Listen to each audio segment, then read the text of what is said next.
Hello, and welcome to The Alt Left.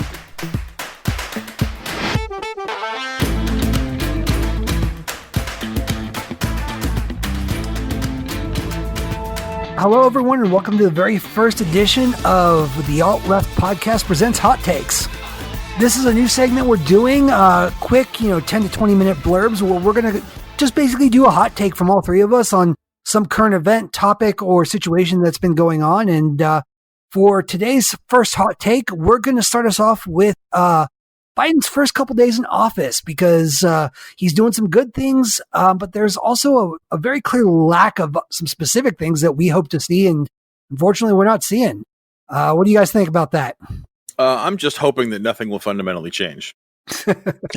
I hope everything fundamentally will change. I don't know. That would make him a liar.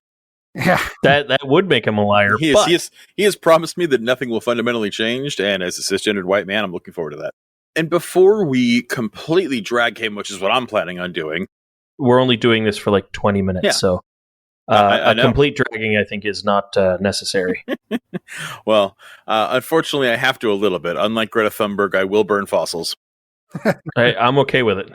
So one thing I'll actually say, two things that I think I'm looking forward to with Biden. Number one is that I do believe he actually will eventually, somewhat, in a half-assed way, get around to doing some small token measure to deal with white supremacy, which, as much as I'm poo-pooing on this right now, I think it will be more than any president in U.S. history has ever done since Abraham Lincoln. And the other thing I really want to actually give him real praise for is he was quoted, he said in the beginning, he wanted to be clear, this will get worse before it gets better. And that's the thing I find refreshing. Everyone's up in arms and just cheering that, hey, anybody but Trump. And I don't fall into that category. That's trash. I think to vote for anybody but Trump is a poor idea.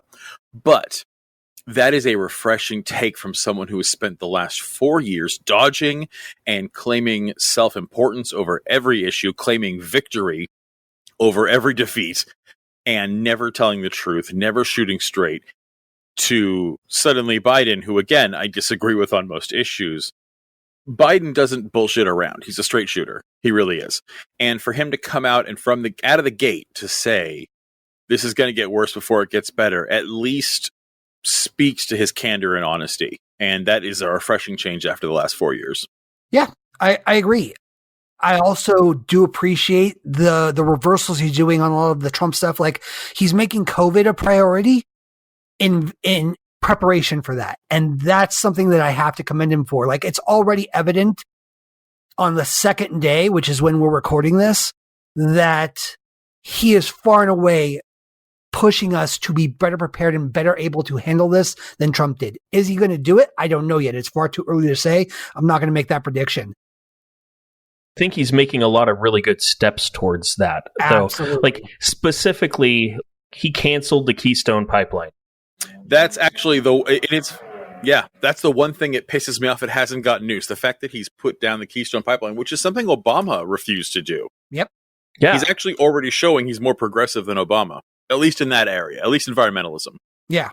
Putting us back into the Paris Climate Agreement, which, by the way, side note here, I know this is supposed to be a hot take, but we also have to take a minute to shit on Ted Cruz one more time, because Ted Cruz tweeted when this was announced that, and I'm going to, it's a loose quote here, so forgive me if I get it not quite right, but something along the lines of, Joe cares more about the people of Paris than he does about the people of the U.S.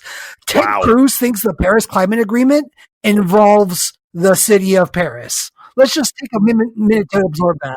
That literally just goes to show how out of touch Ted Cruz is with actual politics and actual geopolitical policy. It absolutely goes to show what the amount of stupid and ignorance, whether it is true or a willful ruse, that climate deniers tend to have.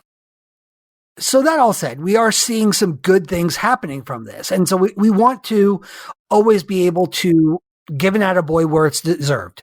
So we're not going to always just shit on the right, and we're not always just going to shit on the left. If they do something good, we're going to call it out. That being said, there is one big thing that only seems to be getting lip service that action could have been taken on day one. And that is the issue of white supremacy, the problem with equality in this country. Day one of the things we wanted to see, and I'm sure a lot of other people that, weren't just white cis males also wanted to see, is him take legitimate, measurable action.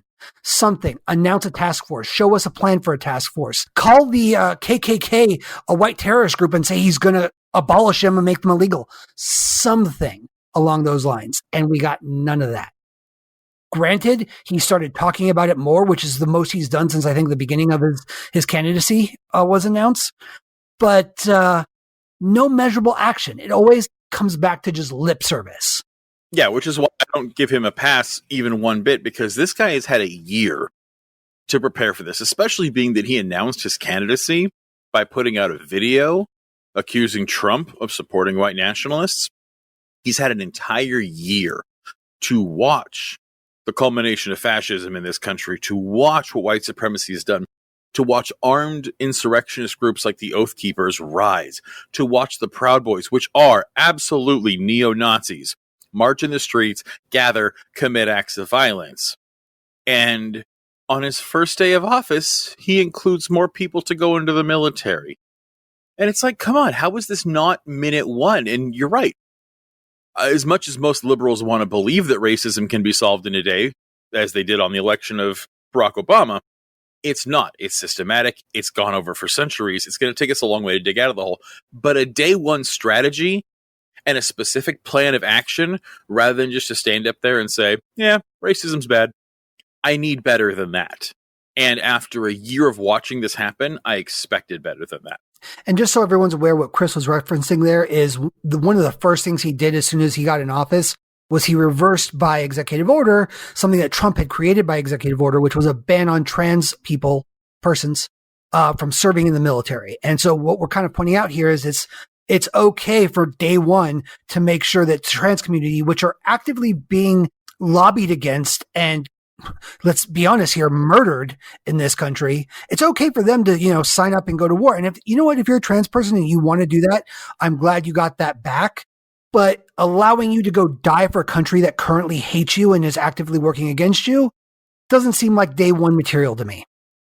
Yeah. And again, even if it is day one material, I'm okay with that being day one material. I am fine with completely reversing all anti-LGBTQ+, all anti-trans measures. 100% I'm down for it.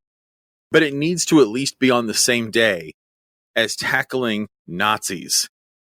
And that's what bothers me, is that is taking an absolute backseat. And so are a lot of issues. That's the problem, is a lot of what he's doing is incredibly vague. It's all over the place. And it just reminds me of more bad DNC platforming. Yep. Which is what we've been kind of railing against when it comes to the DNC up until this point. It's this idea, like we said in the beginning, it's this whole nothing will fundamentally change mentality. And yes, are we going to give them shout outs for when they do something right? Absolutely. But we absolutely, all leftists, progressives, leftists, liberals, card-carrying communists, socialists, democratic socialists, all of you out there, we have to demand better of our elected officials, left and right, but especially left now because they're the ones that have the power. They control the House and the Senate. Yes, for those of you that are going to be like, well, they don't quite control this, they control the Senate. Okay, when it goes to a tie, Dems get to decide the tie. Yep. They don't have the most control of the Senate, but they control the Senate. So let's squash that argument before somebody makes it. And they control the presidency. The ball is in their court to affect real change now. And if they fall down on the job, just like Obama did in his first 2 years, the right is going to retake the House. They are going to retake the Senate. And we are going to have just one more Democratic presidency where nothing gets done. And all they do is piss and moan about how the right are obstructed. Yep. Time for that is done. We got 8 years of that with Obama. I don't want another 4 years of that with Biden. I want the left to find its balls and start fighting for the values they profess to believe in. Well, and hopefully we can actually see some of that. And I think that there's a great start here, but I don't think it goes far enough. I think that we have a lot more progressive people in Congress that are pushing harder than we did during the Obama era presidency. All I can do is hope that it actually goes far enough. But I'm not necessarily hopeful. And even if he gets accomplished, some of it is just not great. One of the things that Biden has promised he will do is to open up schools safely within 100 days. This is the exact problem with the United States' handling of the coronavirus. Don't worry about when schools will open. Get vaccines out there. Get people money. The only reason we're trying to open up schools is so more people can work to try to help the stock market. That's it. I don't give a shit about that. Issue checks, do what every other industrialized nation with a conscience did, and pay people to stay home for a little bit and get rid of this thing. Yep. Sending kids back to school while we were at the height and peak of the pandemic and saying within 100 days, why? Why would you set a timeline that has nothing to do with science, that has nothing to do with numbers and results? It's disingenuous and it's dangerous.